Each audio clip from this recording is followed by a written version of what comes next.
So, like I was saying, we'll use the Ironman blue to actually highlight every section of the fur. We'll try to focus again. There we go. We'll highlight that fur and the scales that are on the tabar. So the first thing we'll do, just switch our paint around, shake this little pot, and you may hear the dog in the background just whining just a bit.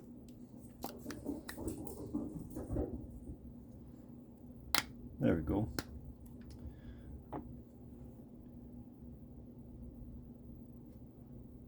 I put just a bit too much though. Alright. Alright, so the only thing we'll do is just quickly just scrape the top of those scales really lightly.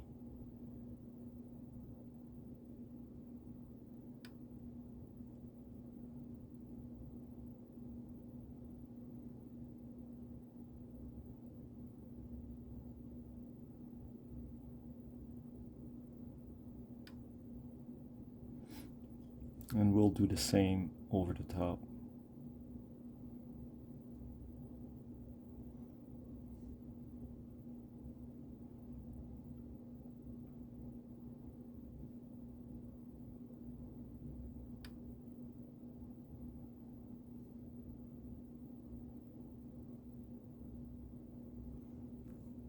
Just slightly over the top like this. We'll do the same quickly on the other side.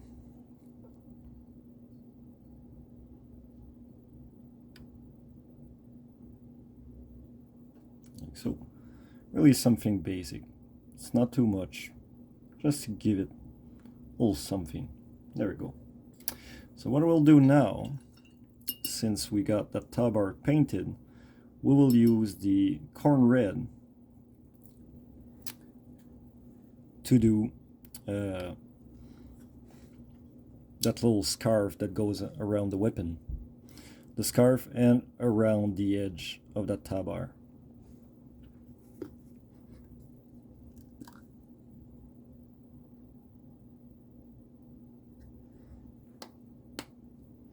I just realized I already have a lot of corn red on my palette, but yeah, whatever. It's not a big waste.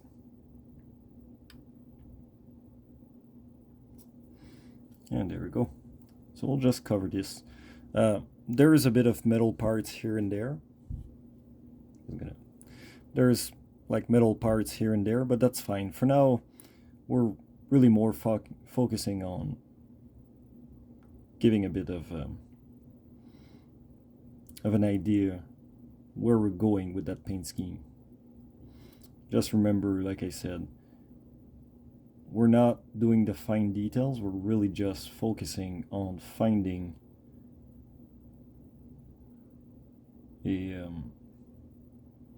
decent paint job, right? Decent paint scheme.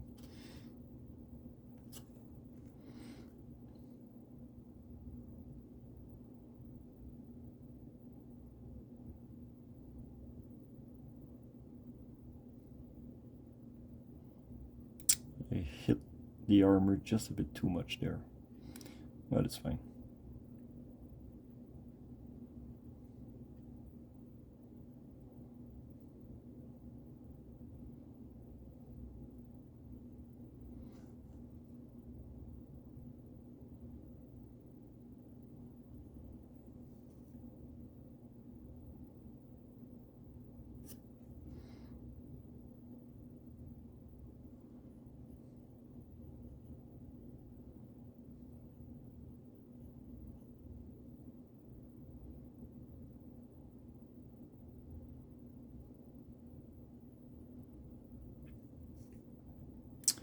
For those that have problems with their paint actually drying too fast, like I do, I need to use a wet palette because my paint always dry way too fast, like it's already dried.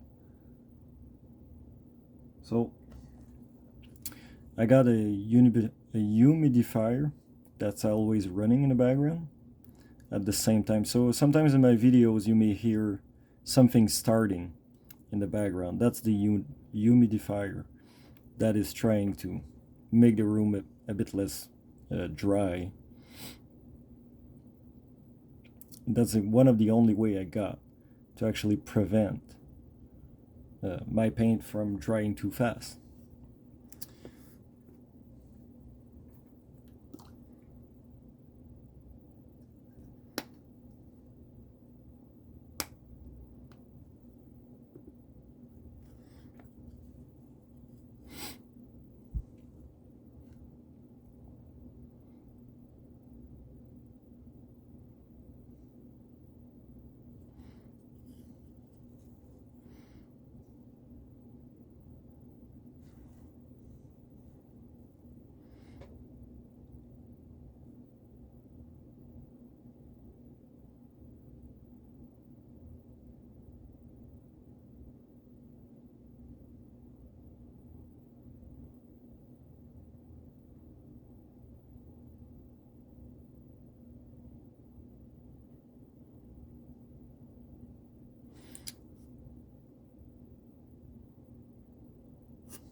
So there we go.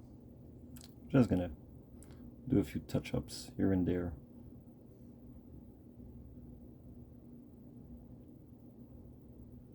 It's really getting into those little recesses here and there.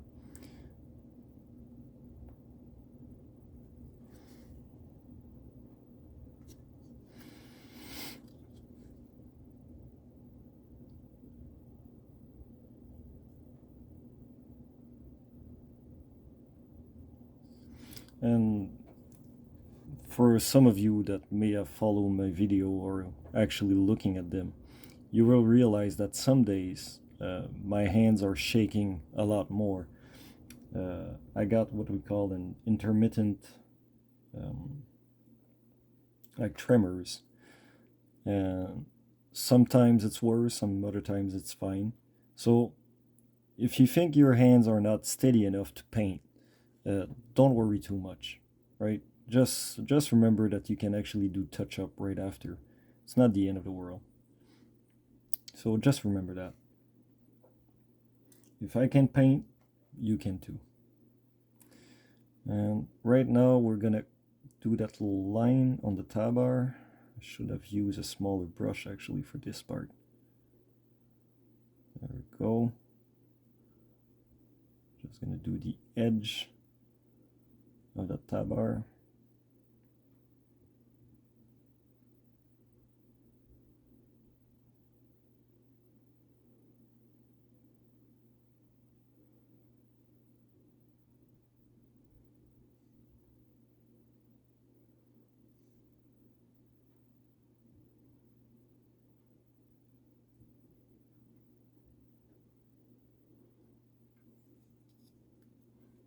I'm still having problem with that focus.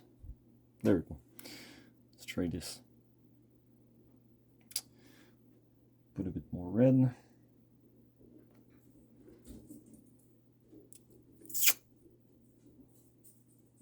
What are you doing, puppy? What are you doing? Don't jump on me.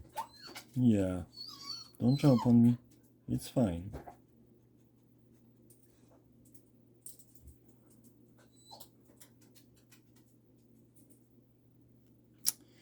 So right now my brush is starting to actually dry up. So once in a while, just clean back your brush. Make sure your tip is not too dry. And just keep going.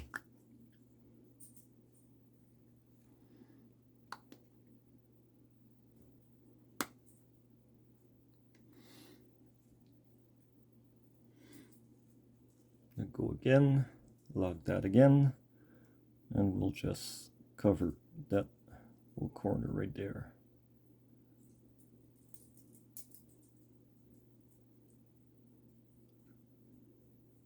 Let's do the edge.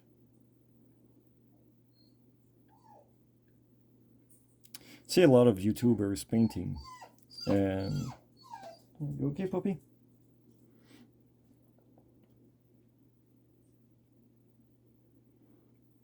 And I have no idea how they can actually paint and keep focus on their miniature the whole time. Really surprised. So that's pretty much a quick idea how this actually looks like. So the only next part would be to use either some Rhinox to do the hilt of the weapon itself. So we can actually do that since we're on a video about it. And after that, I think that's going to be all. We could do some highlights here and there to make sure it looks fine. But yeah, just shake that up.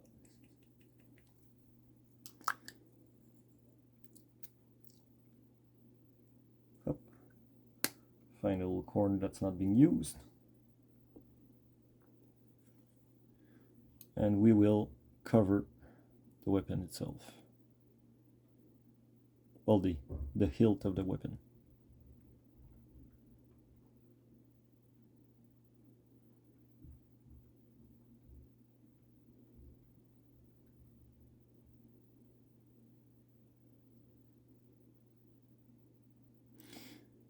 Of course, if somebody is in a hurry doing a glaze, it's not the best idea. But yeah, you kind of get the drift of what I'm trying to do. The general idea, right? So we don't want to waste too much time painting when we're doing a paint scheme, or at least experimenting. Because in the end, if you don't like the paint, you'll just turn around, prime the miniature again, if your paint is not too thick anyways, and just base it back again another color. The faster would be, of course, to get a spray can.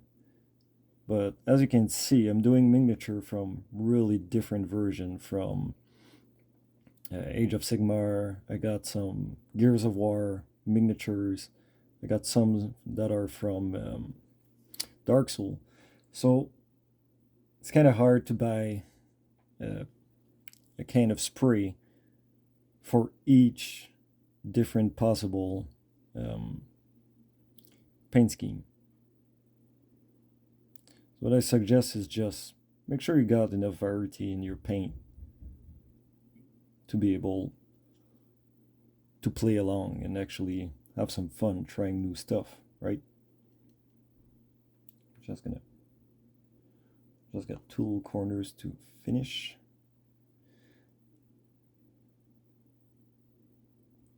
And depending on the color of your base, like I put mine white, so that helps out a lot because I can actually just put a really thin coat, and that will play as a the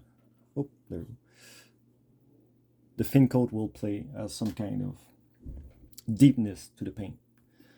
So on this, I think we are done for now. I won't highlight the hilt like I did with the other one. Usually I just use some Gortor Brown to do the highlight of the hilt, but right now this is our 2 polarized version of that paint scheme. I hope you guys enjoyed this. I really enjoy doing different type, but yeah, that's the fun of it. So if you guys want to know which kind of paint I use in this video, I'll put it in the description. So on this, I hope you guys enjoy, and I'll see you guys around.